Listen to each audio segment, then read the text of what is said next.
Hi everyone. You notice there's probably two of me in here that it shouldn't actually be like that, but I'll fix that in a second. I'd like to all say hi to Lynn from Scy'Kadia. Say hi. Hi. First thing, guys, for anyone who's actually in the chat currently at this present moment in time, can you actually hear Lynn? Can you say hello, Lynn, and introduce yourself? Hi, I'm Lynn. I'm one of the admins who runs Scy'Kadia up in New South Wales. All right, can you guys hear it quite well from in the chat room? Is it nice? Is it like not echoey or anything like that? Excellent, loud and clear apparently. Sweet. All right. So I'm basically going to kind of like jump into the deep end here and go straight into actually talking to Lynn because she does have a limited amount of time, so it's probably going to be a very short discussion because she's just got dumped with a whole heap of work for tomorrow. Real life, don't we love it? Yep. This is doing this through Skype. We don't know if this is going to disconnect on us at some point in time. We don't know what's going to happen. So hopefully we'll work for the best. You'll notice I'll be turning away from the camera quite a lot if you're watching the camera because I'm using my laptop to actually check the chat, because if I start touching my computer, everything might go to shit. So yeah, hopefully everything should be good. And yeah, by all means guys, pass the Salty Dragon Tavern link around and basically tell them that we're having to talk to Lynn and Scy'Kadia. And hopefully she'll school me on how to pronounce that name properly. No, you're doing good. Well, there you go. Scy'Kadia, like cicada, but with a long A. Yeah, I was right. All right, so let's just jump straight into this because usually I do an intro. So actually, no, I will do one thing before I go into this. This, as I've said before in my other streams, will be the last of my Tuesday table talks in this particular format. I have decided to change the way I do these and do them on a monthly basis as opposed to a weekly basis, but I'm also changing the way I run the format itself. I am basically getting a group of people and we are having them as regular, so I'm going to have hopefully the same people all the time and introduce others on top of as well and have discussions. So the very first first Tuesday of every month, we'll do my table talks again.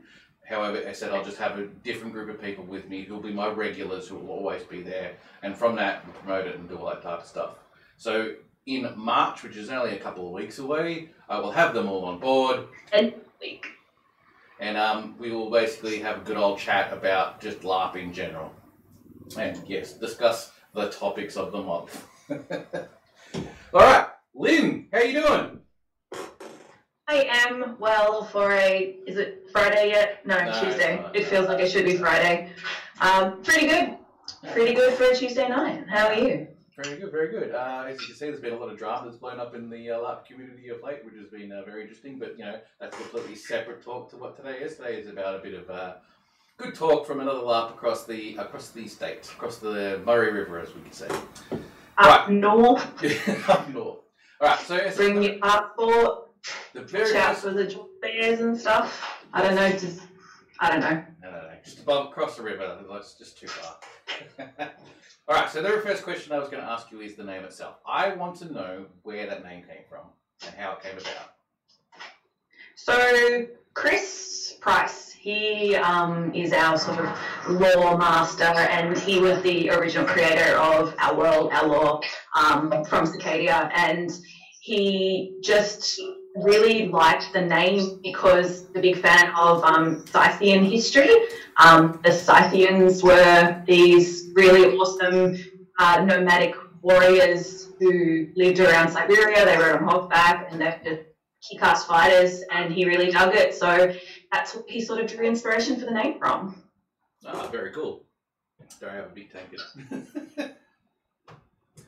All right, Lynn can't actually see me at all because she gets the camera of the other camera that's lying on the floor, which is really weird. So many cameras, it's like Inception. All right, so as I said, if you're in chat currently at this present moment in time, feel free to actually type a question inside the chat room itself, and from there I can ask the questions to Lynn if it's of interest. All right, so we all know LARP, we all know fantasy LARP. So these are things that are not new to us. So on a contextual level of the style and feel of your LARP, what is that? So we sort of created Scy'Kadia primarily with role play in mind. We sort of describe it as like 60-40 role play. It was originally about 50-50 role play combat. It's sort of leaned a little more to the role play aspects of things now. It's what our members like. And it was always targeted as like a high fantasy kind of experience. We've drawn inspiration from just about any fantasy trope you can think of, from lore, literature, TV, movies. So you want to come and be a Viking, you can come and be a Viking from Biltland. If you want to come and be a nomadic warrior, you can be one of our Roo, and you can be just about anything. We've attempted to cater for everybody's preferred trope, really. So if you come into Scy'Kadia with the concept of a character, can you bring your own version of that background? So say like, I want to bring in a Viking from the Viking X times or Y times, or from whichever life that I came from, which had a Viking that's slightly varied to your Vikings, but you still have Vikings. Can I bring mine in as is, or do I have to essentially modify my background and story and everything else to fit your Vikings? You would have to do some modifications, and we are super happy to work with you on that. And the reason that we prefer people to do that is because if your character is not from our world, you've got no real reason to engage with us, and we have found that a lot of our players sort of don't invest in people who try to bring in completely other characters. So we've built the world to be easily adaptable to any concept that you do choose to bring in, and we've been able to do that with a lot of stages that come up from different role play systems, and we've worked really collaboratively with them to make sure that what they want to experience from the game and the characters they want to bring really work. Excellent. So I can't bring in a time traveling mage? All right, that's all good. So you have a mixture of essentially day games as well as I think your camera's actually frozen at the moment. Welcome. Well, internet has just kicked in for us, everyone. I think I've just lost Lynn. For the briefest of moment, I just lost you. Yeah, we're back. Oh, by the way, I've managed to get into the live stream chat from Rebellion is me. Sweet. Nice. All right, cool. No, I think everyone just dropped. So yeah, just be aware of it. Everyone just dropped. All right, cool. Sorry, we'll get back into that one. So I think you've got essentially two game types that you two event types is probably a better way of putting it. So you have your weekend games, and I think you also have like fortnightly or weekly. I'm not sure what the time frame is. Smaller, once-off little day games or something like that. Correct me on that one. Is that correct? Yeah, so we run every Saturday, every second Saturday, fortnightly. And then we tried 2 weekend events last year, and it was a huge success. So we're going to run another 2 weekend events this year. The formats of our weekend events differ between the two. The first weekender is our sort of big story-driven, plot, world-impacting game, and then our second weekender is just an extended version of our regular fortnightly games. So it caters to both ends of what people enjoy. Slightly more serious story-based versus casual shenanigans-y. Not that it's not shenanigans at the serious one. So that's a very good question. So is it because of the evolution of your game?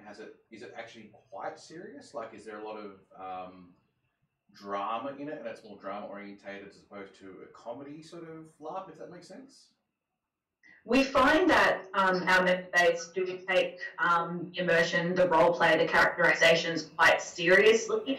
Obviously, you know, we joke around, we have fun, we play tricks, we do pranks on each other, but it's very much in character. There's always in character reasons why our characters do things. Our members are really, really great at immersing themselves with the story, with the plot, not just at our weekends, but our fortnightly games as well. Very cool. All right, so let me go back to an original point I was going to get to, was you do every second Saturday. Does this kind of run essentially like a battle game on that particular Saturday because of the short period of time they have? Ooh, in a manner. So the way we sort of run our events is first things first, we get all newbies in and we take our newbies through basic newbie training so that they're aware of our mechanics, how our system works, and we can make sure they're rocking equipment in terms of their hits and weapons, armor, and that kind of stuff. Check to make sure it's all aboard, and we just school them in our rules, give them a bit of a background with the law, but the newbie training is a focus on the mechanics. After that, we do any kind of official announcements that we need to do, and then we get straight into the game. And the game runs on a series of objectives that the now 5 camps have, and have a camp leader in every camp. It's one of us admins, and it's our job to objectives out there for the players to interact with. And the outcome of those objectives affects the plot of the story as we go further along. What we've noticed as the game has developed is that a lot more of the objectives are coming from players, and players are sort of go above and beyond, making their own objectives, interact with each other. And we've got many players, they're having many different interactions during the game that we have so much to pick from as to where the plot goes. And we usually end up finding that we've got about 7 or 8 different overarching kind of ideas and plots and objectives going on, a whole bunch of subplots going on. We find that we're also able to cater objectives and plots to specific factions as well. There are some elements of like traditional kind of battle games, like in Capture the Hill kind of things. We have a bit of a portal that sort of opens at a few points during the game, and people can try and capture that, fight over that. That's always fun, and you kind of get a cool in-game bonus if you're the lucky faction who's left standing on it come when the portal closes. Yeah, I hope that answers that question. I kind of rambled a little bit, I think. Yeah, we all do that, Dari. Give us storytelling. Give us an inch, we'll take a yard. That's the old phrase, that one. Okay, so in that case, it sounds like you do put a reasonable amount of effort in to make sure your Saturdays are a bit more in line with a story and a plot that continues on from event to event. So to me, that sounds like a lot more work to actually keep up with all the different plot lines that are going and whatnot. So, good luck on you on that one. So we're in the middle of this as we speak. But when I say essentially it's still like a battle game, that while you have attached a storyline to the Saturday event that's happening, and that the outcome of that event will dictate what happens the following event, so on and so forth, you still get a whole bunch of people on field and you still have a fight, essentially the same as a battle game. Alright, yep. Well, that's kind of what I was trying to get at, but yes, the story on top of was also actually really good to know. Because leading into the next question is about, I think we just had a drop again.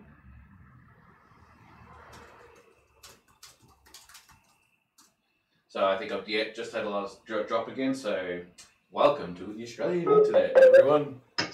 Yay, NBN. Yay, welcome to Australian Internet. Also, just to point out, Miss Mousy in the chat. That's Marnie. That's another one of our admins who's joined us. Hey, Marnie. Sorry, I couldn't get you guys in earlier. And all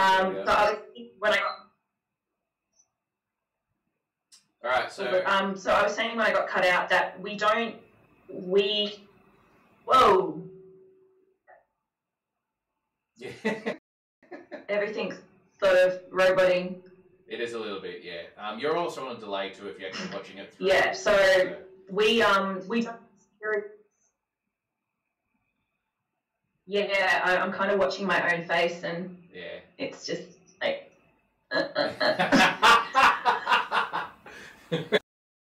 Right, so yes, let's get back to the actual question itself, which I've completely forgot what it was.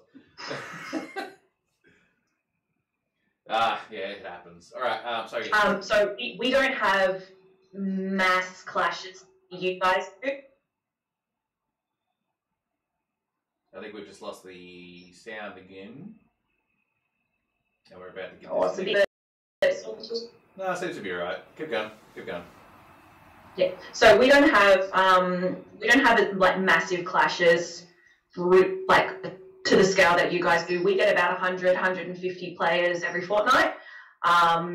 we find that we do have a lot of smaller skirmishes going on. We do see some, split the field, massive clashes of the two major camps. That was mostly a thing of last year. We've created the 5 different camps to kind of share love with the battles, so to speak. We've just changed our game format, so it's going well so far. We've had some really great feedback on that, and we're looking forward to seeing how the role play and the combat keeps moving forward from here. So very exciting. We're very excited about 2019. Yeah, I apologise for the internet. It's just I was constantly just kicking in and out because you would probably just got to disconnect then. So Australian internet, what can we do? Apparently we'll be getting NBN in April, but that's in April. Anyway, so yes, we're getting detracted because the next question I wanted to get to, actually before we do go on, just for your sake, Lynn, even if we're getting disconnected across the internet, if we're still good, just continue on with the actual answering questions and stuff like that because we are recording it, hopefully. Yeah. And we can just basically express that later on. Also, if you are watching, might be some me doing weird things while there's no internet. Sorry about that. If you are watching and just here happy to watch and listen, if you go to YouTube, so just Google search the Salty Dragon Tavern or the Salty Dragon Tavern. Look at the YouTube channel, because we found lately in the last few weeks that it's actually showing up better there. So you might actually get a better there and compared to Twitch. All right, so the question I wanted to be trying to get into is the concept of how your weekends run. So it's a case of you've come from these Saturday games that have just been travelling on, and someone's drilling in the background.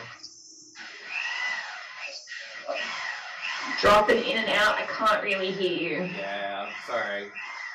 Someone sounds like they're drilling in the background. Yeah.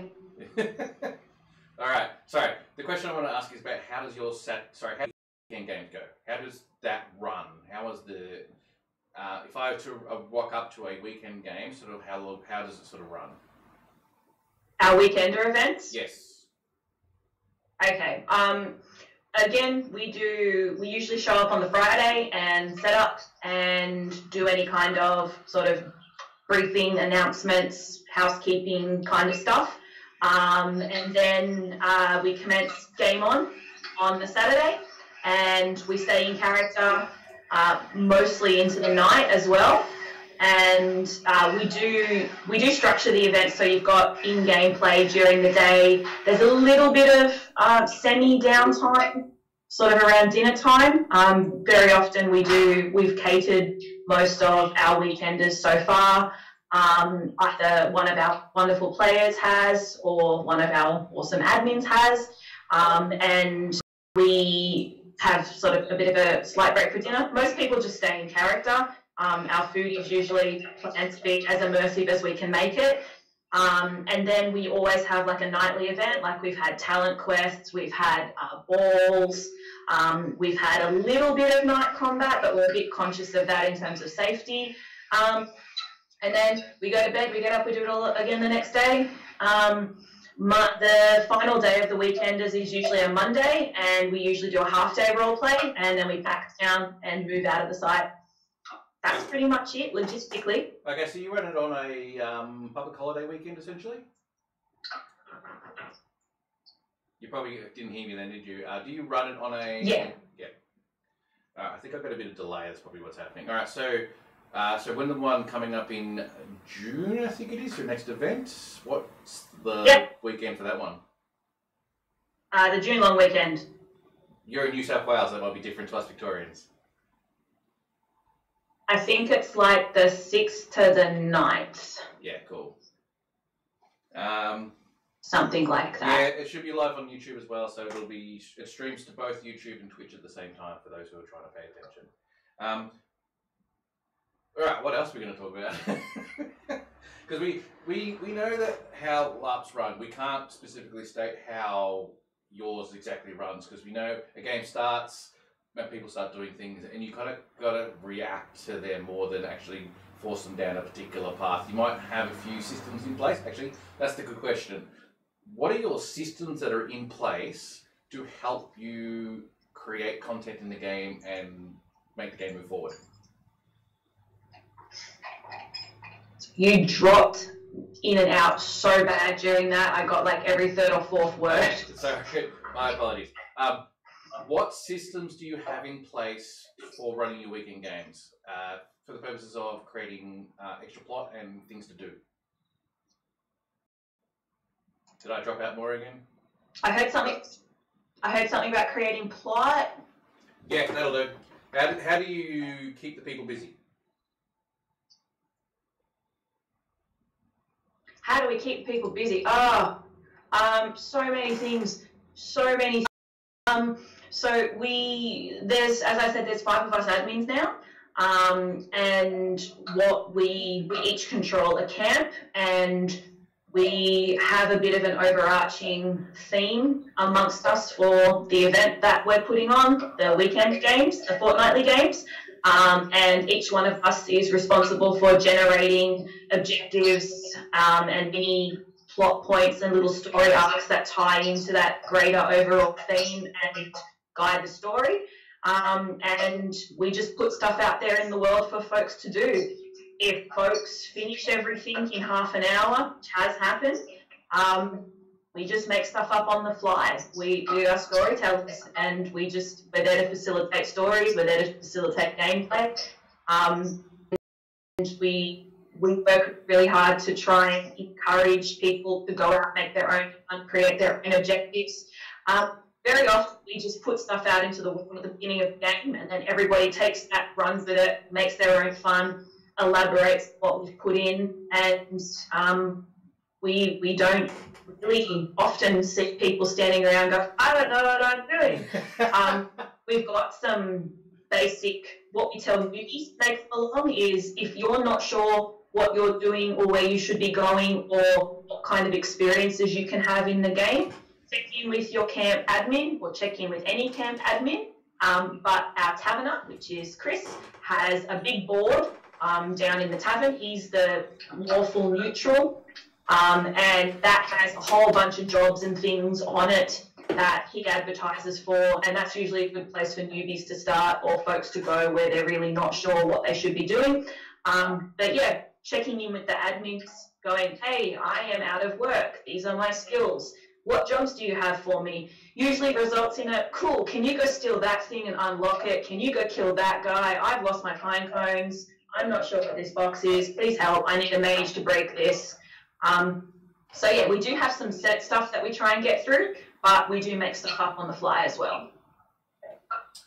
Excellent. So pretty normal lab stuff, basically.